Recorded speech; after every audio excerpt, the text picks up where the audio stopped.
Hi friends, welcome to my channel. இந்த மாதிரி சுவாரஸ்யமான கதைகளை கேட்க நீங்களோட இப்போதுதான் எங்களுடைய சேனலுக்கு வந்து முதல் முறையாக வந்திருந்தால் மறக்காம சப்ஸ்கிரைப் பண்ணிக்கோங்க.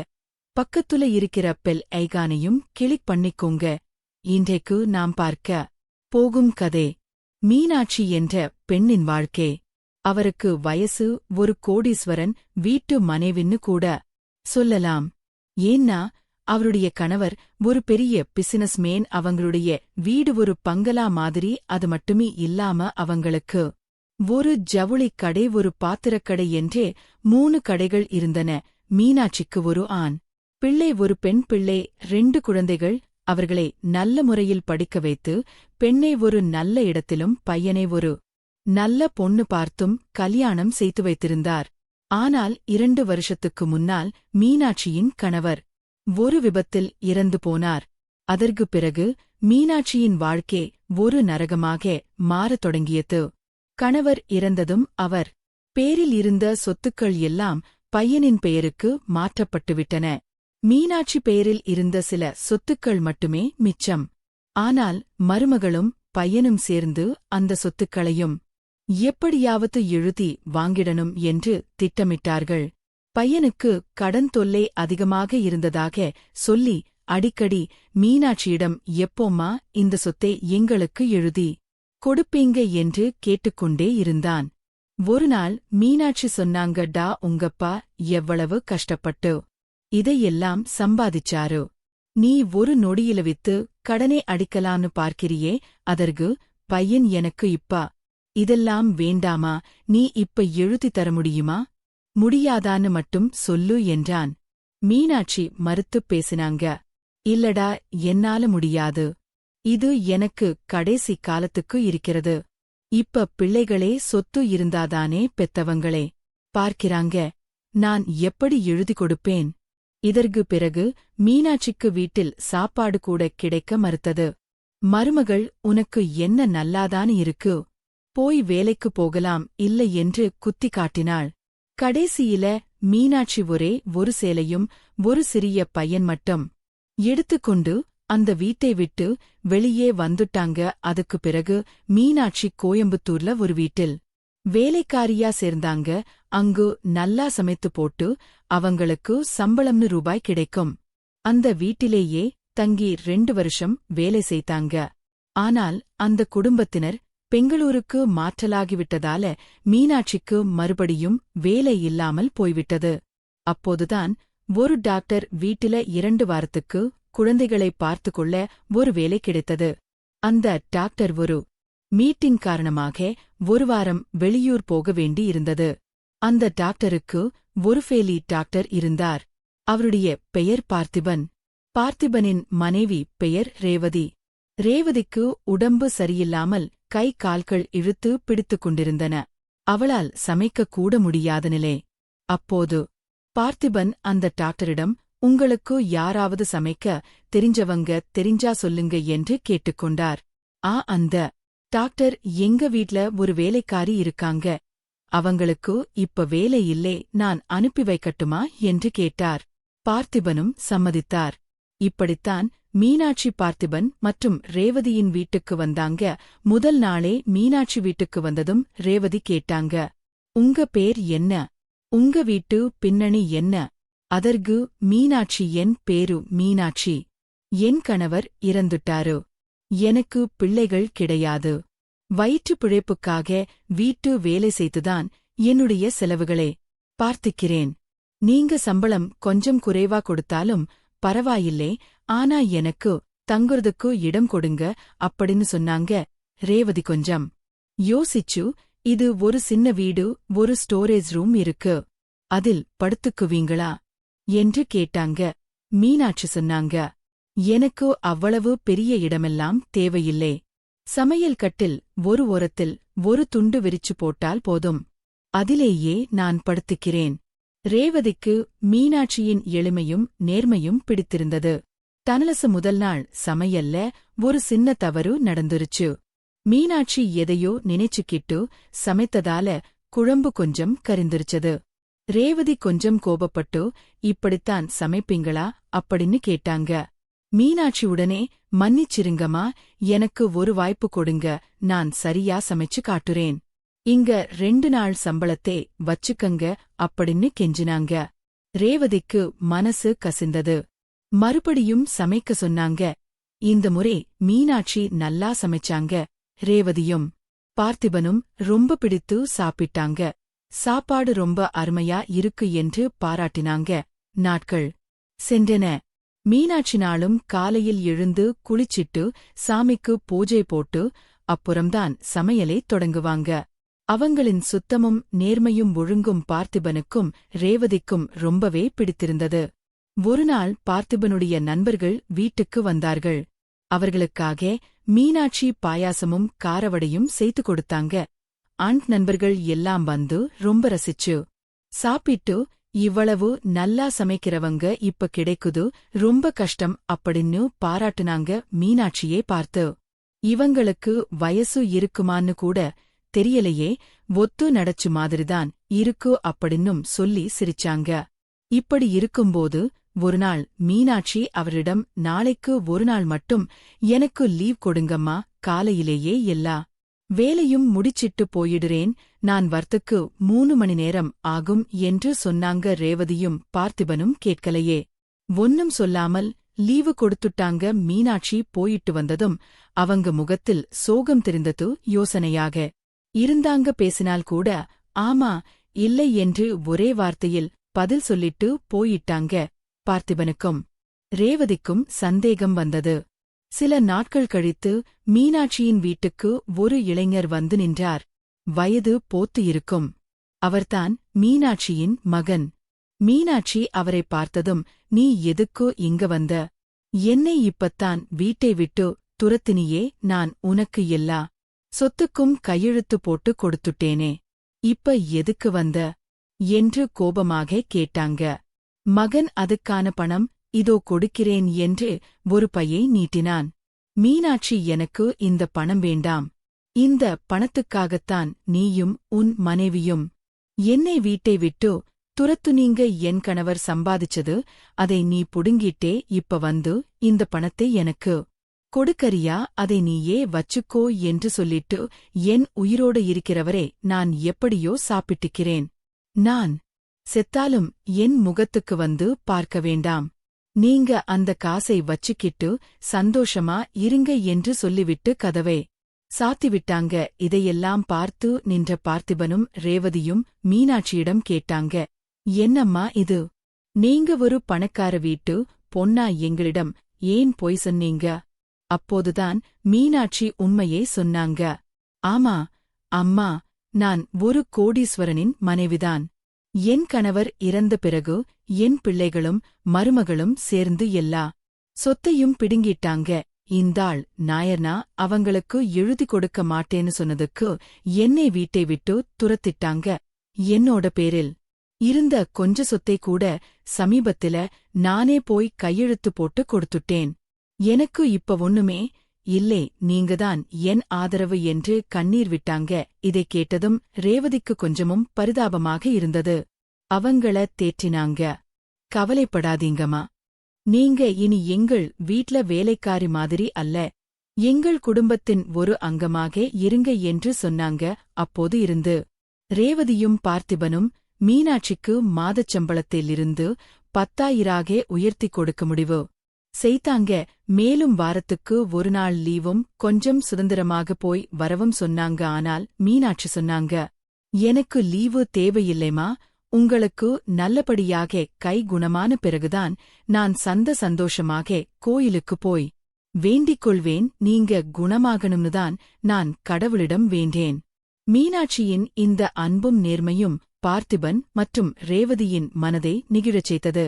சோ அவர்கள் விட மீனாட்சியை ஒரு அந்நியராகவோ வேலைக்காரியாகவோ பார்க்காமல் வீட்டின் சொந்த தங்கச்சி மாதிரியே பார்க்க ஆரம்பித்தார்கள். மீனாட்சியின் வாழ்க்கையும் கொஞ்சம் கொஞ்சமாக சந்தோஷமானதாக மாறத் தொடங்கியது. அவங்களுக்கு இப்போது ஒரு பொது குடும்பம் கிடைத்திருந்தது. பார்த்திபனும் ரேவதியும் அவங்களை மிகவும் கவனித்துக் கொண்டார்கள். இந்த கதை என்ன சொல்கிறது?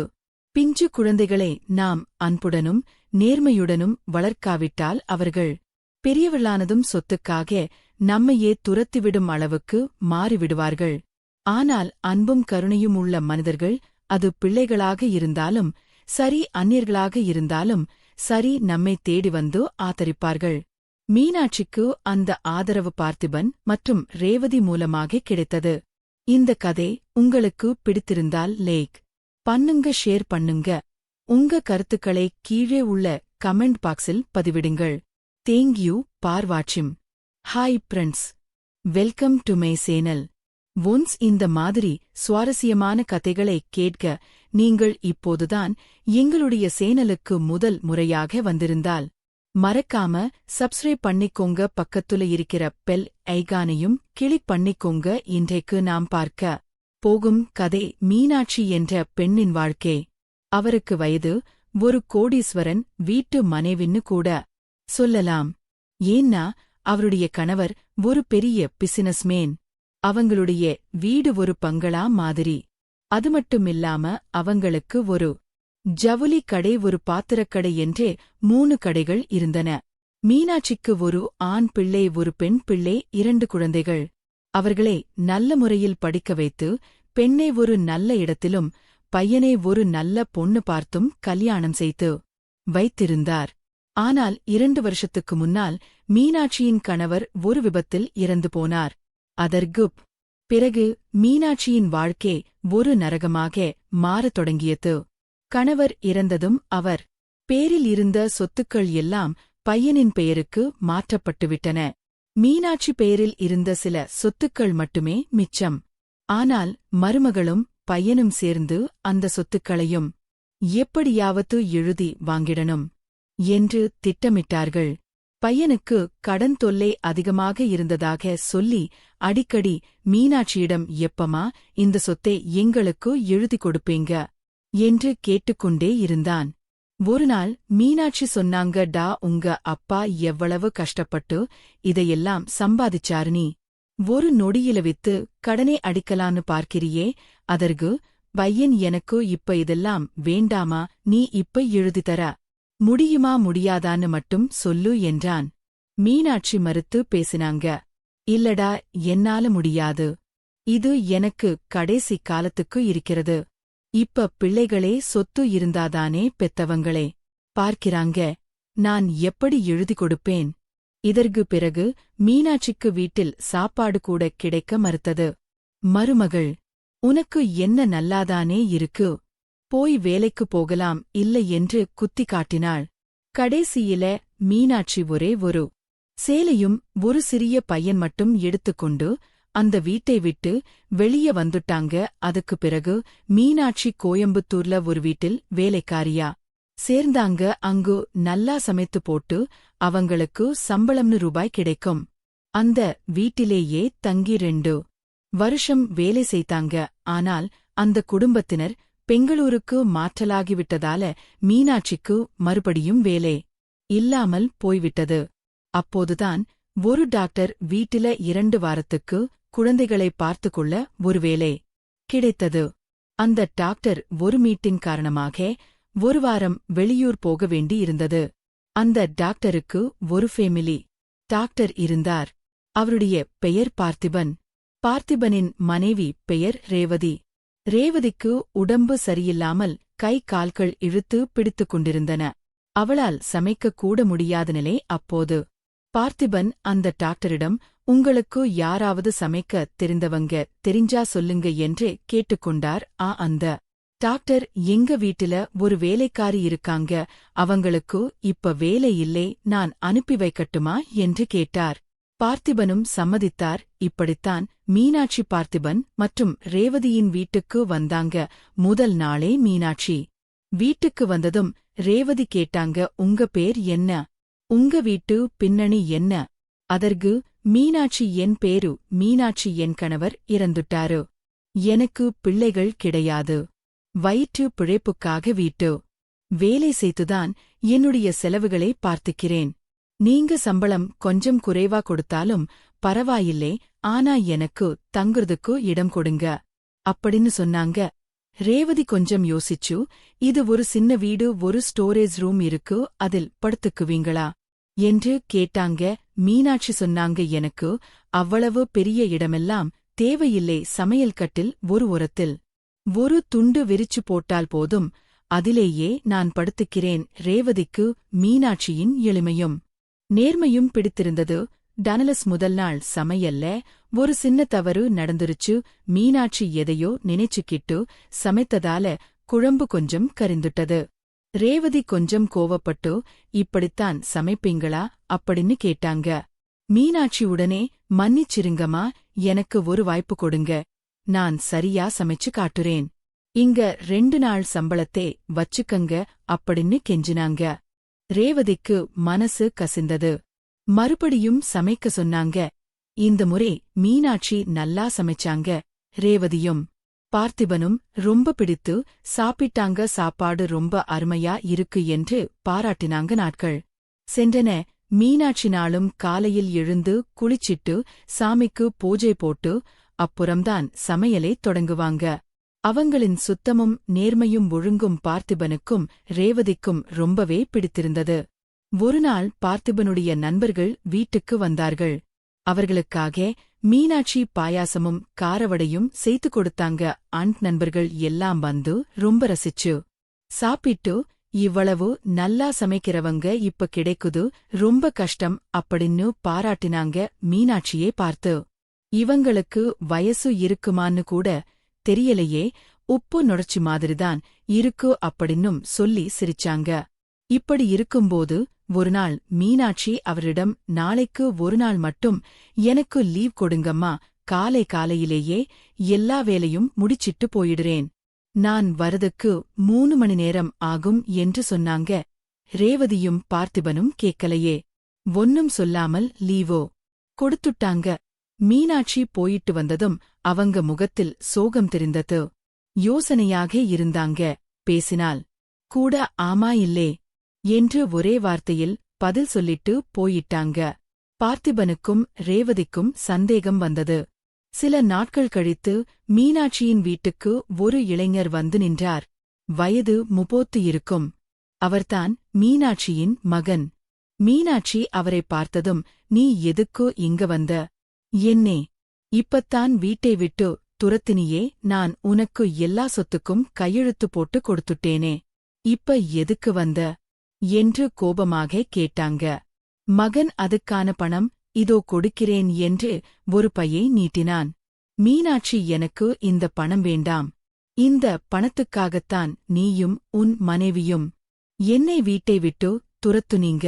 என் கணவர் சம்பாதிச்சது அதை நீ புடுங்கிட்டே. இப்ப வந்து இந்த பணத்தை எனக்கு கொடுக்கறியா? அதை நீயே வச்சுக்கோ என்று சொல்லிட்டு, என் உயிரோட இருக்கிறவரை நான் எப்படியோ சாப்பிட்டுக்கிறேன். நான் செத்தாலும் என் முகத்துக்கு வந்து பார்க்க வேண்டாம். நீங்க அந்த காசை வச்சுக்கிட்டு சந்தோஷமா இருங்க என்று சொல்லிவிட்டு கதவை சாத்திவிட்டாங்க. இதையெல்லாம் பார்த்து நின்ற பார்த்திபனும் ரேவதியும் மீனாட்சியிடம் கேட்டாங்க, என்னம்மா இது, நீங்க ஒரு பணக்கார வீட்டு பொண்ணா, எங்களிடம் ஏன் பொய் சொன்னீங்க? அப்போதுதான் மீனாட்சி உண்மையை சொன்னாங்க. ஆமா அம்மா, நான் ஒரு கோடீஸ்வரனின் மனைவிதான். என் கணவர் இறந்த பிறகு என் பிள்ளைகளும் மருமகளும் சேர்ந்து எல்லா சொத்தையும் பிடுங்கிட்டாங்க. டால் நாயர்ச்சனா அவங்களுக்கு எழுதி கொடுக்க மாட்டேன்னு சொன்னதுக்கு என்னை வீட்டை விட்டு துரத்திட்டாங்க. என்னோட பேர்ல இருந்த கொஞ்ச சொத்தை கூட சமீபத்தில நானே போய் கையெழுத்து போட்டு கொடுத்துட்டேன். எனக்கு இப்ப ஒண்ணுமே இல்லை, நீங்கதான் என் ஆதரவு என்று கண்ணீர் விட்டாங்க. இதைக் கேட்டதும் ரேவதிக்கு கொஞ்சமும் பரிதாபமாக இருந்தது. அவங்களை தேற்றினாங்க. கவலைப்படாதீங்கம்மா, நீங்க இனி எங்கள் வீட்டில வேலைக்காரி மாதிரி அல்ல, எங்கள் குடும்பத்தின் ஒரு அங்கமாக இருங்க என்று சொன்னாங்க. அப்போது இருந்து ரேவதியும் பார்த்திபனும் மீனாட்சிக்கு மாத சம்பளத்திலிருந்து ஆகே உயர்த்தி கொடுக்க முடிவு செய்தாங்க. மேலும் வாரத்துக்கு ஒரு நாள் லீவும் கொஞ்சம் சுதந்திரமாக போய் வரவும் சொன்னாங்க. ஆனால் மீனாட்சி சொன்னாங்க, எனக்கு லீவு தேவையில்லைம்மா, உங்களுக்கு நல்லபடியாக கை குணமான பிறகுதான் நான் சந்தோஷமாக கோயிலுக்கு போய் வேண்டிக் கொள்வேன். நீங்க குணமாகணும்னு தான் நான் கடவுளிடம் வேண்டேன். மீனாட்சியின் இந்த அன்பும் நேர்மையும் பார்த்திபன் மற்றும் ரேவதியின் மனதை நெகிழச் செய்தது. சோ அவர்கள் விட மீனாட்சியை ஒரு அந்நியராகவோ வேலைக்காரியாகவோ பார்க்காமல் வீட்டின் சொந்த தங்கச்சி மாதிரியே பார்க்க ஆரம்பித்தார்கள். மீனாட்சியின் வாழ்க்கையும் கொஞ்சம் கொஞ்சமாக சந்தோஷமானதாக மாறத் தொடங்கியது. அவங்களுக்கு இப்போது ஒரு பொது குடும்பம் கிடைத்திருந்தது. பார்த்திபனும் ரேவதியும் அவங்களை மிகவும் கவனித்துக் கொண்டார்கள். இந்த கதை என்ன சொல்கிறது? பிஞ்சு குழந்தைகளை நாம் அன்புடனும் நேர்மையுடனும் வளர்க்காவிட்டால் அவர்கள் பெரியவர்கள் ஆனதும் சொத்துக்காக நம்மையே துரத்திவிடும் அளவுக்கு மாறிவிடுவார்கள். ஆனால் அன்பும் கருணையும் உள்ள மனிதர்கள் அது பிள்ளைகளாக இருந்தாலும் சரி, அந்நியர்களாக இருந்தாலும் சரி, நம்மை தேடி வந்து ஆதரிப்பார்கள். மீனாட்சிக்கு அந்த ஆதரவு பார்த்திபன் மற்றும் ரேவதி மூலமாக கிடைத்தது. இந்த கதை உங்களுக்கு பிடித்திருந்தால் லைக் பண்ணுங்க, ஷேர் பண்ணுங்க. உங்க கருத்துக்களை கீழே உள்ள கமெண்ட் பாக்ஸில் பதிவிடுங்கள். தேங்க்யூ ஃபார் வாட்சிங்.